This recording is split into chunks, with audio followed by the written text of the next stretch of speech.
Hello everyone, you're welcome to another time of learning and fun. Previously we looked at parts of speech. I hope you still remember some of the parts of speech that we looked at.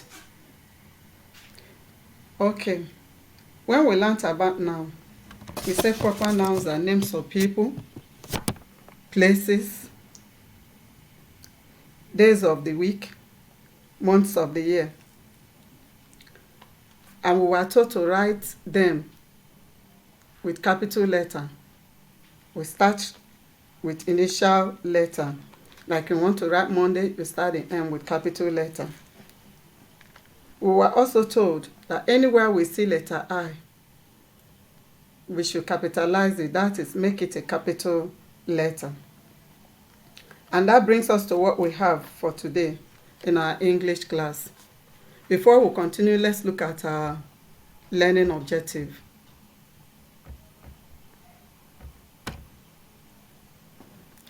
At the end of the lesson, you'll be able to recognize different punctuation marks. That's the first thing you will learn today, different punctuation marks. You will identify when and how to use these punctuation marks. And at the end of the class, you are expected to apply them in your writings. When you are reading, you observe a rest. And when you are writing, you try to include some of these punctuation marks. Now let's continue. What is the meaning of punctuation mark? We are told that a punctuation mark is a symbol that helps a writer or a reader to understand the meaning of a sentence. It is a symbol that helps a writer or a reader to make meaning of what he is writing or what he or she is reading. Now let's look at some of the examples of these punctuation marks. If you look at what I have here, you can see the first one there. The first one there is exclamation mark. Then we have a comma, we have a semicolon, we have a slash, we have a full stop, we have a question mark, a colon, and a quotation mark. But we are not going to do all of them. We are not going to learn all of them at the same time. So we are going to take them bit by bit. Let's look at the first one, full stop. We are told that a full stop ends a sentence. When you make a sentence, you end it with a full stop. That shows that you have concluded your sentence. For example, the sun is shining brightly. At the end of my sentence, there's a full stop here, as you can see. And the second example is, my name is Fatima Ajay. You see that my F, I started it with capital letter, and my A, I started it with capital letter. My Ajay, I started it with capital letter, and at the end of it, I have my full stop. I am in the class. That's another sentence. At the end of it, I put a full stop to show that I'm not saying anything again. That's for punctuation mark, full stop. You know, we are taking them one after the other. So the first one now that we have just discussed is full stop. Full stop is used to end a sentence. We'll go to the second one. The second one is question mark. Question mark is used to ask a question. We use question mark to ask a question. It shows that someone is being asked a question or someone is asking a question. For example, how are you today? You put your question mark to show that it's a question that you have asked. Where are you? Where are you going to? You also put your question mark. What are you doing? It's another example of a sentence that ends with a question mark. What time is it? It's also a question mark that you use to end it. We'll go to the third one. The third one we have is comma. Comma is used to break a sentence or a phrase. When you make two sentences, you break them with a comma. Or we also use comma to break a list of items that we have made. Now, I bought an apple, a banana, and 2 pears. You see, I bought an apple is a sentence. A banana and 2 pears is a phrase. So I've used my comma to break it up. She came to school with a pencil, pen, and an exercise book. There are all different items in the list of what she came to school with. So I broke them up with my comma. After my pencil, there's a comma. After my pen, there's a comma. And I added my and, then full stop at the end of my sentence. I want to go to the shop, but my mom refused. 2 sentences.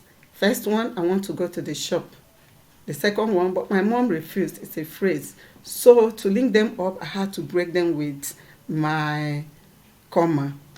If you need assistance, I am here to help. That's another sentence. If you need assistance, I am here to help.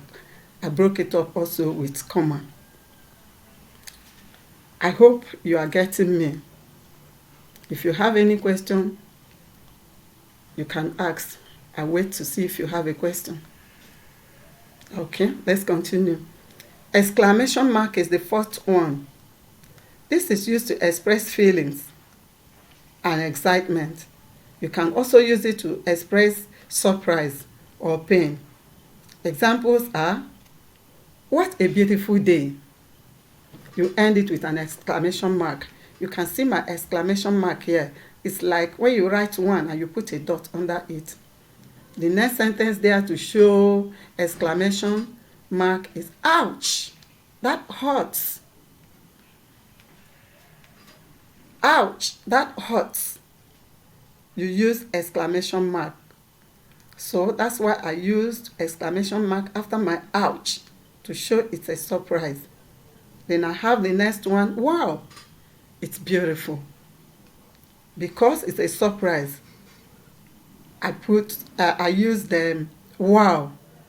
And to show that that wow is a surprise, I had to use my exclamation mark.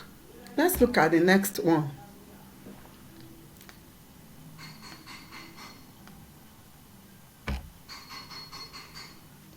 Okay, the next one here is a hyphen. We use hyphen to connect or join words or parts of words within a compound or a phrase. We use hyphen to join a word. The main words that we use hyphen to join are called compound words. Compound words are 2 words that make one word. You have your, let's see what we have here.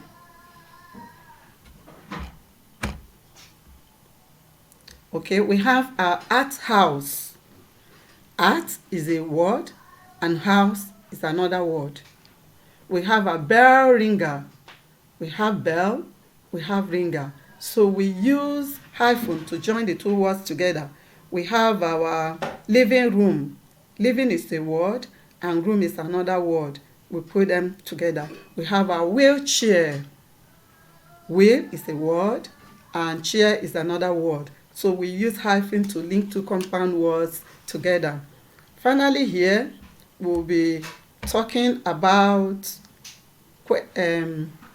quotation mark. This one is a bit dicey, but it's easy when you concentrate. You'll be able to get it. So I really need your attention in this one. If you look at it here, it's like 2 things that is on top. You see them here. It's called a quotation mark. This quotation mark is used to quote what somebody said, a statement made by someone else. For example, I love reading books. The man said, I love reading books. You put this quotation mark on what the man said. What did the man say? The man said, I love reading books. So the first one will be on top of your eye, and the last one will be after the books down here. The next sentence is, my mother said, keep the plate in the kitchen. So try to find out what your mother said. What did your mother say? Your mother said, keep the plate in the kitchen. You are going to put it at the beginning of the keep and at the end of the kitchen. The last one there for now is, she said, I need to do my homework. What did she say?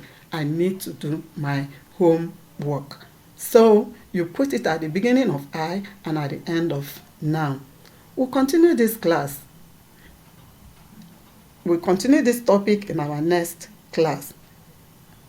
Thank you. See you later. Okay, sorry, before you go, there's an activity that I would like you to do right here in the class.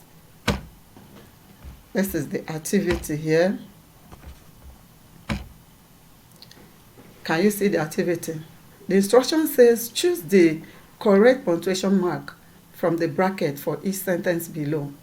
You have comma there, you have full stop, you have exclamation mark, you have speech mark there, and you have question mark. So the first one is something is missing from these sentences and you are asked to insert them.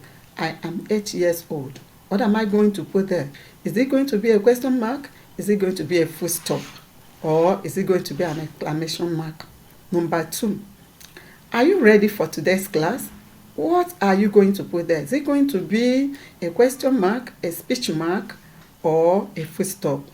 Number 3, she said, I love reading books. What are you going to put? Remember, we talked about a speech mark that is used to show what someone said. We call it a quotation mark. So, what are you going to put here now? Number 4, my sister bought tea, bread, and sugar from the tuck shop. What are those items that your sister bought? Remember what you are expected to use to break them up. And the last one, wow, it's awesome. With this, we have come to the end of the class. See you again in our